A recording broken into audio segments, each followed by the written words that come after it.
Hey, what's up guys? My name's Samuel Leeds, and this week on Winners on a Wednesday, I wanted to introduce you to a good friend of mine called Matt Sims. Matt came to the crash course last year, and as a result, he has secured a deal which is now making him £60,000 profit per year. He's also bought 2 houses in South Wales. He's got a lot of other really interesting things going on. So please welcome my good friend, Matt Sims. Hi, Samuel. Great to have you on Winners Wednesday, Matt. I've known you for quite a while, but when did you join the academy?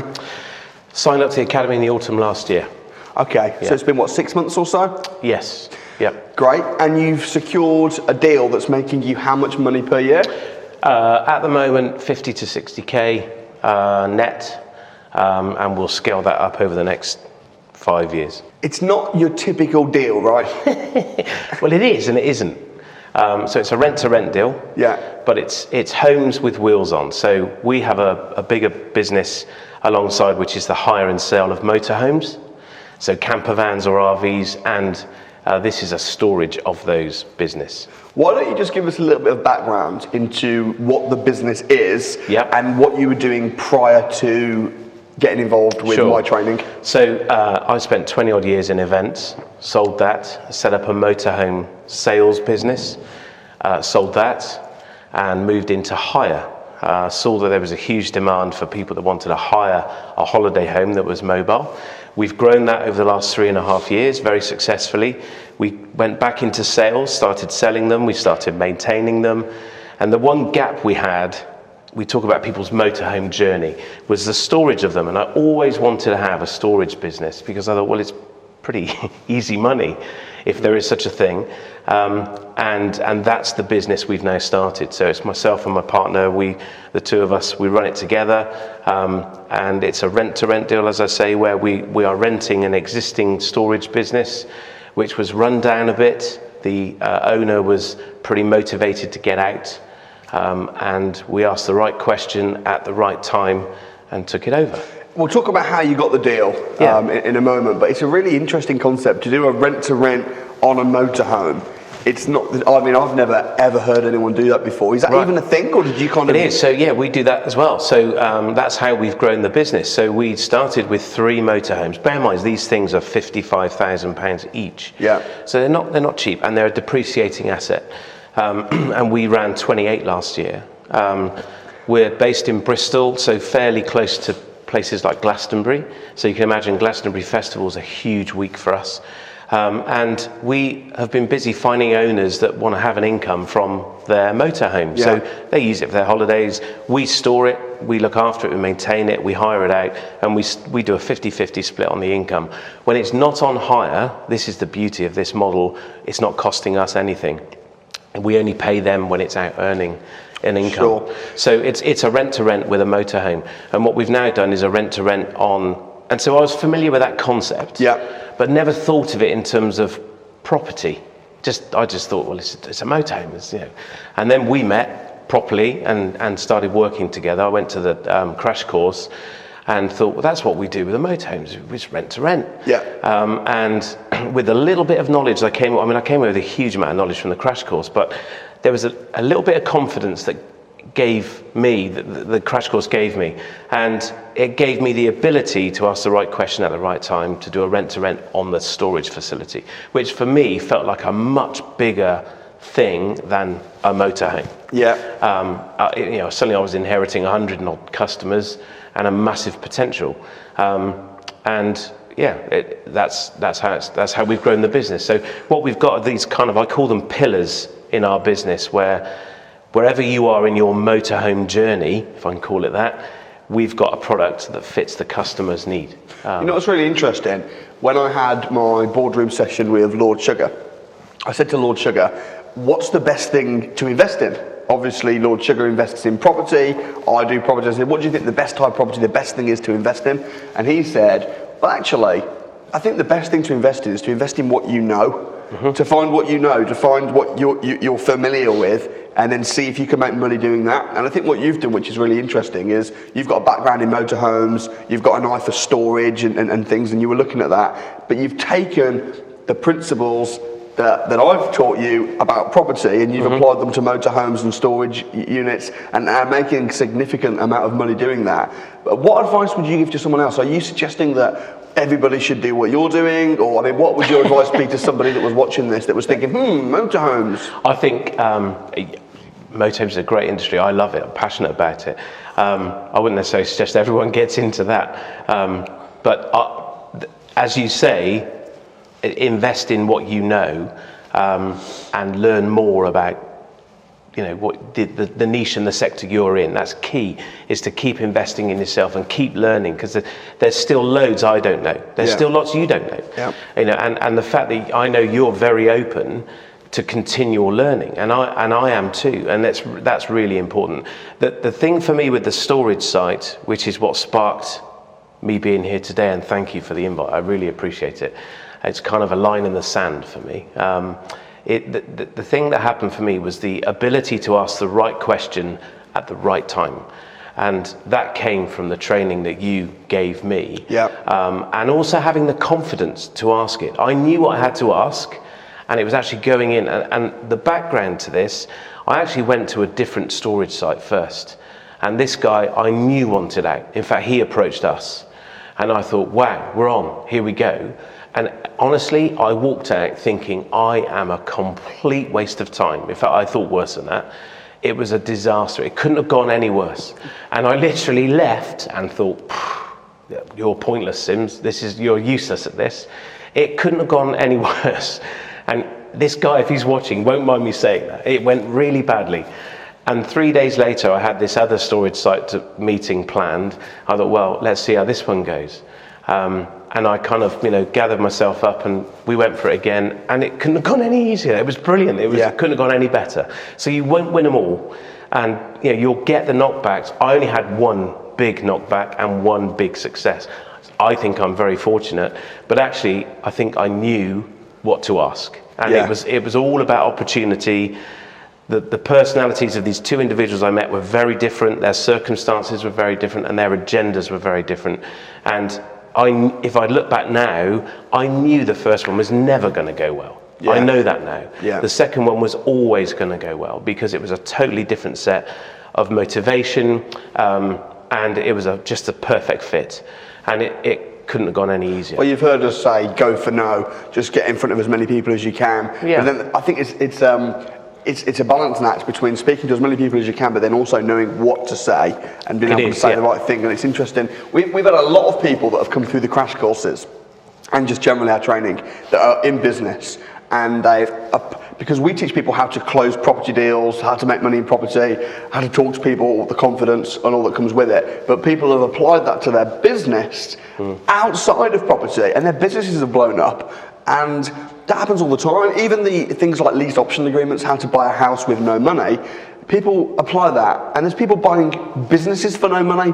And, you doing a rent to rent on different stuff that's not necessarily property. So I just thought it'd be really interesting to get you on the show, really, and talk about that. What are your plans now moving forward then? So you say this one deal is going to be making you a clean profit of £50,000 to £60,000 a year. What's next for you? So, in terms of that deal, our focus is to invest some of that money back into it in year one. We have a 6-year agreement. I can see that it will run on and run on, but we'll see. We'll double those returns next year.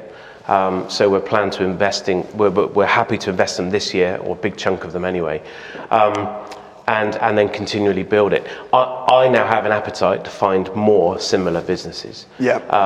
It's a very, very lethargic industry, motorhome caravan storage, very complacent. We've introduced a whole load of extra services, a whole load of creativity, very, very customer-centric business, where it's not just about storing your motorhome. We'll clean it, we'll service it, we'll fix it, we'll look after it every month. So there's a whole load of bolt-ons that we're offering, and it's very new in the niche. So it's getting a lot of attention from the industry. So that's our plan, is to grow that, and I want to become synonymous with being disruptive in that industry. I already have a bit of a reputation for it anyway, and this helps me do it. For me, my motivation is the customer and their needs. That's it. So our appetite is to see if we can copy and paste it. I've always loved the idea of copying and pasting a business. I recently gave a talk at a breakfast networking meeting introduced by a friend of mine. He said, "This is Matt." I've called his presentation "Made a Million, Lost a Million." I was kind of, thanks, that's true. And it was about copying and pasting a business from the UK to the Middle East. And it kind of worked for a while, and then we lost a fortune. So I'm still striving for that success. My business career has been described as 4 funerals and a wedding. So I'm, I'm still waiting to get married. And we're on our way, I can feel it. So traditional property is something else that we've started moving into. We set up a property investment business, limited company, and we're starting to buy up properties focusing in the South Wales area. So we've already got property rented out. That's a very traditional, purchase and rent, buy-to-let model. And lease purchase options is something else we're looking at. Our coloured envelopes have been flying out the door. We've had some success with that already, yet to nail and convert anything. So yeah, lots of the stuff you teach, we're implementing, but we're really busy with our business. So, and family and stuff takes time, and so it does take time. It's frustrating, but how do you manage? Because you're a busy guy. You've got a busy business. You're buying properties and renting them out in South Wales. You've got rent to rent. You've got now getting lease option agreements potentially on the go. And then you've also a family man. Yeah. You've had your son's not been well recently as well. How do you manage all that? And what's the trick to staying focused amongst so many different strategies? That's a really good question. So I'm a big project planner. I acutely plan my time and my to-do list. My to-do list changes every day and several times every day, and that helps keep me focused. I regularly get distracted and called away into other things. You'll know this. It's the same with every business owner. Certainly busy business owners. And for me, it's about, I have 2 piles. This is a trick that someone taught me: important and urgent. And I deal with the important. And sometimes things move from one to another. If they're important, they get dealt with. Everything's urgent, but only when it becomes important will I deal with it. So that's my kind of finite pile. And what would you say the difference between urgent and important is? About that high. But give us an example. If something's urgent but not important, what? So you want me to do something. So coming that here. That would be important though, right? Well, maybe. maybe not. It might be important to you. Yeah. Everything's important to someone. Yeah. But is it important to me and what I'm doing right now? Yeah. And by doing your task, am I going to compromise someone else with their important task? So I have to evaluate that. And so that's the criteria I shuffle them through. And the thing is, I think it's a really good point, because most people spend their whole life just dealing with urgent things. They do. And they're picking up the phone, reacting and dealing and running around like a headless chicken, dealing with all the urgent things that are coming up and the things that their boss are throwing at them. But actually, there's probably not that many things that are important, but the important things don't get done. That's right. And one of the things that I do is at the beginning of each year, I write down 5 things that are important that get done that year. So I'll say, at the end of the year, if these 5 things happen, I'll be pleased with it. It's been a good year. And then pretty much the whole year, I just focus on those 5 things, and everything else is kind of irrelevant. These are the 5 things. But I think it's a really good point. So thanks for sharing that. That's all right, pleasure. I'll drill that down into my everyday though as well. So, setting up a BHAG, or a big, hairy, audacious goal, as they say across the pond, is crucial for a year. It could be crucial for a quarter, but equally, the minutiae of every day. So my to-do list on the train this morning was rewritten based on what's important to do in the next 2 hours whilst I'm on this train. When did you buy your houses in South Wales? So we're in the process now. Okay, so you've just sort of secured them and you're waiting to complete. Yeah. Fantastic. So that's happening now. So we have a property limited company that we've done it through. Yeah. What made you choose South Wales? I can guess. Well, we're in Bristol. Yeah. Far enough away that we can't deal with them ourselves. Yeah. But close enough that makes understanding and getting under the skin of the area, as you would teach, achievable. So having that big day was it felt more achievable to do it in South Wales. And tell us about what is a big day. Something that I force people to do on my... I know. And it was, I sat on the grass here Yeah. was it a DFE course? Yep. And I've been in business a long time, and I have no issue picking up the phone. No, I actually am laughing at this, at myself here. I have no issue picking up the phone and speaking to anyone. But actually picking up the phone and speaking to an estate agent was just, it was nerve-wracking. Yeah. It's bizarre. It's just weird. Yeah. And I'm shaking now thinking of that moment. And it was so real. And I remember sitting on the grass and just literally holding my phone. It's like, why am I like, what is wrong with me? Yeah. You know, and I think I'm 47. I think reality has been probably 30 odd years of wanting to do it and never really done it. Interesting. And I think it was that moment where I just went over the edge and dived in. Now, so the big day was all the viewings. And we had, I think, 12 planned. And we came back in the room and had to report back, how many viewings have you got?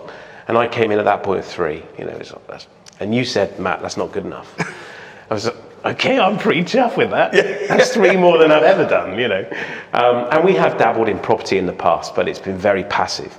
And so we broke again, went back out, we regrouped as a work group, kind of encouraged one another. One of the guys in our group had got 10, and I thought, blimey, well, if he can do it, I can do it. So off I went, and then came back and so I had 12. And it was just, again, the right question. It's saying to the agent, so this is what I'm looking for. What else have you got that you can show me? And let them do the work for you. Yeah. And they did. And this lovely lady came back and she said, we've got 6 properties that I think will fulfill your brief. They're all available to view. Do you want me to book them all in? I said, that would be brilliant. Did that twice.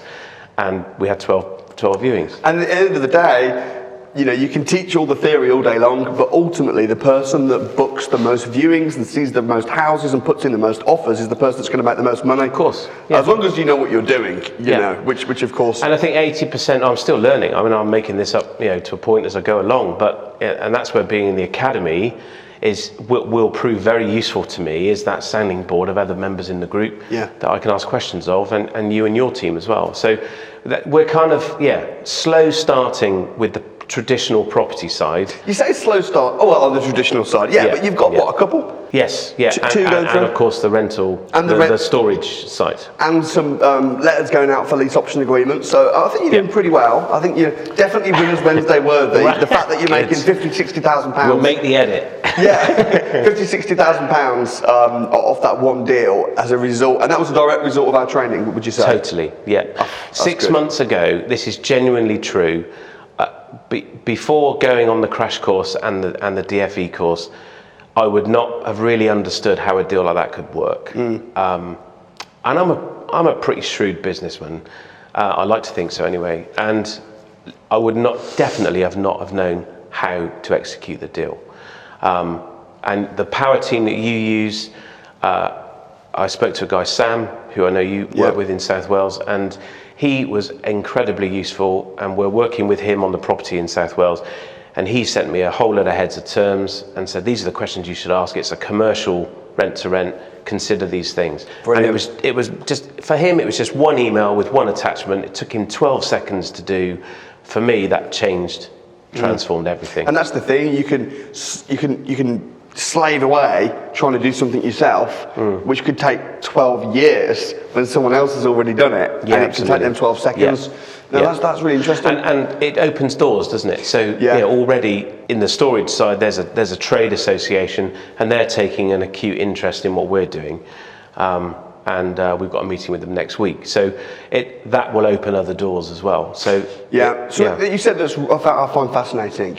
I mean, the fact that you've been in business a long time, you're 47, you've made a lot of money, you've lost a lot of money, but you were so nervous just phoning an estate agent. I know. And you know what though? I think sometimes it's easy. And this is why I do things like the Financial Freedom Challenges, because when I went to America, believe me, I was absolutely petrified and having to go up and knock doors. It was horribly uncomfortable. But I think it's easy to become comfortable. And you know, if you've been in business a long time, or you've made some money, or even if you've then lost the money, but it's easy to kind of become proud and think, I'm not going to go to the crash course, or, I already know that. And actually, To say I already know that is the most dangerous thing you can say. But if you're too comfortable and you think you know everything, then there's no room for growth whatsoever. And you don't know what you don't know. That's the reality of it. And the crash course is such a great environment. It's a brilliant event, but it was just, for me, it's kind of wow, you know. And you were so real and so genuine on the course, and the way you actually, you know, go and find properties live in front of everyone with no safety net. It's kind of, this could go very wrong, and of course it doesn't, because you know what you're doing. Yeah, it could though. But what was amazing is you had us doing it, and I was finding deals, thinking, well, that's a good one, and you're there genuinely saying, if you find a good deal, I'll buy it. You know, earn money in the room right now, and it's true. It's not, the thing is, it's not difficult. I think the reality is probably 80% of people that you engage with do nothing. Yeah, and it's that classic Pareto's rule, isn't it? The principle of 80-20. Yeah. And I want to be in the 20%, and we are. Well, I am in the 20%, and that's key. I think it's the same as people watching this YouTube video right now. There'll be some people that go, "Oh, that's interesting," and just do nothing, and then there'll be other people that go, "I'm going to learn more, and I'm going to do that," and oh my goodness, I'm going to go and view some properties tomorrow, and they're going to take action, and you know. All we can do is share our story, encourage people, tell people that it is possible. Yes. Offer the training on how. Yeah. But that's great. So tell us then, in your whole Middle East project, where you invested and lost a load of money, what was the without going into the whole backstory, because I'm sure we could talk about it for hours. What was the biggest lesson that you learned in all that, just to save us the headache? Well. Copy and pasting a UK business into another culture doesn't work without a whole load of complication. And we kind of went for it with the UAE. It's an area I love. I really fell in love with Abu Dhabi. Spent a long time over there. Fantastic place, fantastic people. Both the expats that live there, but the Emiratis as well. Superb to deal with, but they deal in business very differently to us. Yeah. You know, to the point that 6 months after you've provided the service, they then want to renegotiate what they're paying for it, let alone pay you. And then you wait 9 months to get paid. So, you know, they end up... The thing is, though, you say that, right? And obviously, I've been to the Middle East, but I've not done business there. I copied and pasted my property strategies, and it worked in the States. Yep. And I'm confident that it could work in most sort of Western countries, certainly. So what do you make of that? I think, what we were doing worked. The problem was people were buying me and our senior team. So, and in the UAE, the locals love to deal with the senior business owner. And that's really important. It's all very much about relationships. It's the same in Asia, in China especially. The locals, the local business people want to deal with the business owner. They don't want to deal with your ops manager. They don't want to deal with a senior project manager. Initially, they want to deal with the owner or the CEO or the MD. Yeah. And that was me, and a very small team of us. And so we had to be there to shake the hands, to set the relationships. Yeah. And we couldn't always be there because our UK business was the backbone of that business. And this was in 2008. When things were changing here dramatically. There was a recession. What was the business that you brought over there? Events. Corporate events. So we were based at a huge exhibition centre in Abu Dhabi, and they were our sponsor. So it was very much a copy and paste business. Do you regret what happened? No, not at all. No, not at all. Why is that? Well, I wouldn't have all these lessons now. Yeah. I mean, I had a fantastic experience. I mean, even when we were losing money and things were going wrong, we were defrauded quite significantly. That was the problem. But you know, that whole experience, that was my life. Those were my life lessons, and that's been my story and my journey. What a brilliant way to look at mistakes though, and problems, rather than saying, oh, what a terrible thing that happens, to learn from it. I think that's a real key to success. I think if you take regret forward in life, then that's just a heavy bag you don't want to be dragging around. I've seen people in property though, they'll buy a property and it won't go to plan, or it will fall through, or they'll have bad tenants, and instead of going, well, how can I fix that, and how can I make sure that doesn't happen again, They'll just go, oh my goodness, this is terrible, this doesn't work, this isn't what I hoped for. But you can't do that. I mean, I think based on what you've said, in property, applying that to property, every time you buy a property, or you do a deal, or anything happens, or you go and pitch to a guy who makes you feel like rubbish and says no, instead of saying it doesn't work, what a mistake, I think the key is to say, well, what can I learn from that, and how can I do it better? And it's no today, no now. It does not necessarily going to be a no tomorrow. That particular guy was definitely a no tomorrow as well. And so I walked away, but I learned a great lesson from it, and now it makes me laugh. You have to learn those lessons. Yeah, you really do. I always say celebrate your success and discipline your disappointment. But one I think I'll add is get feedback from your failure. Yeah, absolutely. Get feedback from your failure. Reflect on it, learn from it. Say, okay, well, that's not worked. What can I learn? That means I don't do that again. And if you find yourself doing it again, you soon realise. Yeah. And you know what's coming. Yeah. So what advice would you give as we wrap up to someone watching this who's hungry and keen to invest in property, to grow their wealth for whatever reason? Where should they be starting? So start with you. So invest in yourself and learn. Teach yourself. You regularly say, if you've got 30 grand to invest in property, where do I start? Start with you. So go and learn, go and really learn how you can be that person you want to be and understand where you want to be. Having millions and millions of pounds, so planning the view from the balcony is great, but you've got to build the house first. Do you know what I mean? So you've got to put the foundations in first, and that foundation has to be you.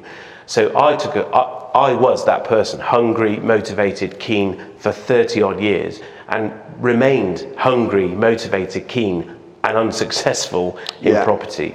And it's only now and I know I'm not alone. There's lots of guys and girls my age that are just kind of, something happens, I think, in your mid-40s, where you wire things up in your head and go, hang on a minute. And I did this. I went through a divorce, living in a caravan for 6 months, and have just kind of, not fought my way back, but I've come back into, living a different way. And I think something happens when you go through a life experience like that, where you can start building again, and you look at your life and go, hang on a minute, I've been doing this wrong. And I started reading. I'd recommend Audible. I'm a big Audible listener. Reading it for me is something I don't necessarily enjoy, staring at the page, as my eyesight fails as I get older. I find my arms are no longer long enough. So I listen to books, and books like Rich Dad, Poor Dad, The Richest Man in Babylon, they are the classic books that people read, but they are a great place to start. Just, if that's all you do, go and buy one of them for a tenner on Audible and listen to it again. The E-Myth for me was a book that I read 3 years ago. Brilliant. And it transformed my world. And I met the author, and he signed my book, and the pages are folded, it's highlighted, it's written all over. And the E-Myth is all about systemizing businesses. It's all about systemization, and everything we do now is all based on what's taught in that book. Everything. And just learn, go and soak it all up, and then start to take action. Even if it's small things in the beginning, just take those baby steps. That might be going to a free event like the Crash Course. It might be going to a PIN meeting. I went to one of my first PIN meetings in a long time a few months ago in January. It was, of course, a crowded room, beginning of the year, everybody went. And I was amazed how many people I knew in the room. Brilliant. And they all came and said hello, and it's kind of, wow, this is great. So it's taking those small steps. And what I've always found in my business work life is that success attracts success. And people want to talk to you and share your success and be successful with you. And actually, they want you to share in their success as well. Absolutely. Because it's having that A team. So 18 players attract 18 players, and if you're not there in that A team, you're just not going to be given the opportunities. I love that. I can really see your passion for learning, for continuing to learn, and I think it's fantastic. Thank you. So, attend the seminars, read the books, listen to the audio CDs, go to the networking events, get around successful people. And what's great, you said success attracts success, or success breeds success.